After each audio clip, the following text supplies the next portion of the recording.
नमस्कार दोस्तों, हमारे चैनल भक्ति सागर में आप सभी का स्वागत है। आज हम जानेंगे ज्येष्ठ माह में आने वाली सोमवती अमावस्या की कथा।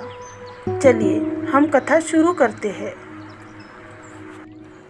ज्येष्ठ मास में सोमवार को आने वाली अमावस्या सोमवती अमावस्या होती है।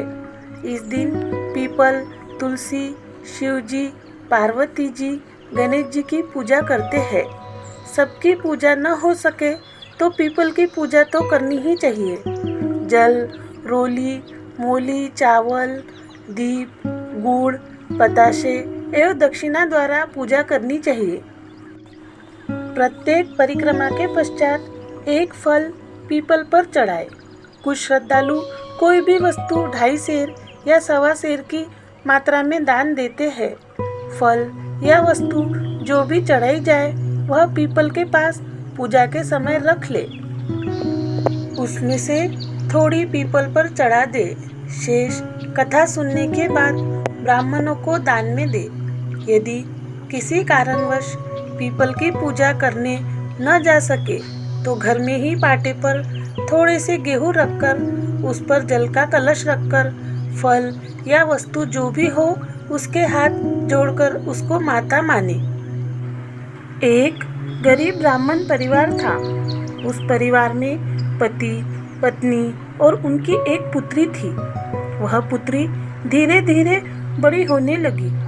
उस पुत्री में समय और बढ़ती उम्र के साथ सभी स्त्रियोचित गुणों का विकास हो रहा था। वह लड़की सुंदर, संस्कारवान एवं गुणवान थी, किंतु गरीब होने के कारण उसका विवाह नहीं हो पा रहा था। एक दिन उस ब्राह्मण के घर एक साधु महाराज पधारे। वो उस कन्या के सेवा भाव से काफी प्रसन्न हुए। कन्या को लंबी आयु का आशीर्वाद देते हुए साधु ने कहा कि इस कन्या के हथेली में विवाह योग्य रेखा नहीं है। तब ब्राह्मण दंपत्ति ने साधु से उपाय पूछा कि कन्या ऐसा क्या करे कि उसके हाथ में विवाह योग बन जाए। साधु ने कुछ देर विचार करने के बाद अपनी अंतर्दृष्टि से ध्यान करके बताया कि कुछ दूरी पर एक गांव में सोना नाम की धोबिन जाति की एक महिला अपने बेटे और बहू के साथ रहती है, जो बहुत ही आचार, विचार और संस्कार संपन्न तथा पति पारायण है। यदि यह कन्या उसकी सेवा करे और वह महिला इसकी शादी में अपने मांग का सिंदूर लगा दे, उसके बाद इस कन्या का विवाह हो तो इस कन्या का वैधव्य योग मिट सकता है। साधु ने यह भी बताया कि वह महिला कहीं आती जाती नहीं है। यह बात सुनकर ब्राह्मण ने अपनी बेटी से सोना धोबिन की सेवा करने की बात कही। अगले दिन कन्या प्रातः काल ही उठकर सोना धोबिन के घर जाकर साफ सफाई और अन्य सारे काम करके अपने घर वापस आ जाती।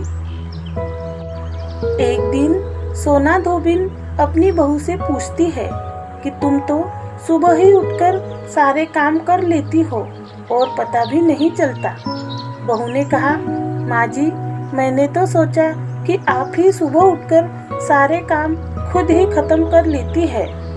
मैं तो देर से उठती हूँ। इस पर दोनों सास बहू निगरानी करने लगी कि कौन है जो सुबह ही घर का सारा काम करके चला जाता है।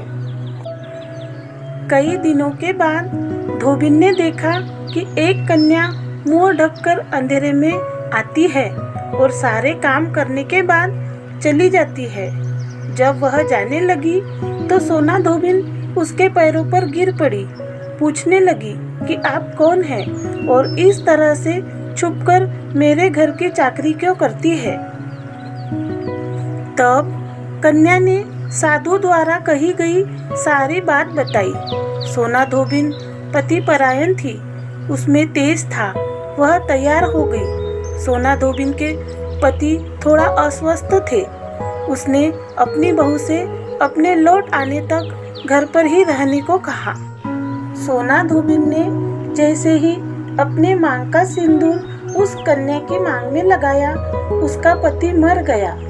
उसे इस बात का पता चल गया। वह घर से निराजल ही चली थी, यह सोचकर कि रास्ते में कहीं पीपल का पेड़ मिलेगा तो उसे भौरी देकर और उसकी परिक्रमा करके ही जल ग्रहण करेगी। उस दिन सोमवती अमावस्या थी। ब्राह्मण के घर मिले पुए पकवान की जगह उसने ईंट के टुकड़ों से 108 बार भौरी देकर 108 बार पीपल के पेड़ की परिक्रमा की और उसके बाद जल ग्रहण किया। ऐसा करते ही उसके पति के मुर्दा शरीर में वापस जान आ गई। धोबिन का पति वापस जीवित हो उठा। इसीलिए सोमवती अमावस्या के दिन से शुरू करके जो व्यक्ति हर अमावस्या के दिन भौरी देता है उसके सुख और सौभाग्य में वृद्धि होती है। पीपल के पेड़ में सभी देवों का वास होता है, अतः जो व्यक्ति हर अमावस्या को न कर सके तो वह सोमवार को पड़ने वाली अमावस्या के दिन 108 वस्तुओं की भौरी देकर सोना धोबिन और गौरी गणेश का पूजन करता है। उसे अखंड सौभाग्य की प्राप्ति होती है।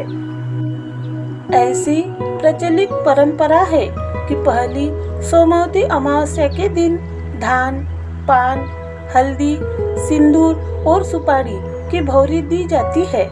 उसके बाद की सोमवती अमावस्या को अपने सामर्थ्य के हिसाब से फल, मिठाई, सुहाग सामग्री, खाने की सामग्री इत्यादि की भौरी दी जाती है और फिर भौरी पर चढ़ाया गया सामान किसी सुपात्र ब्राह्मण, ननद या भांजे को दिया जा सकता है।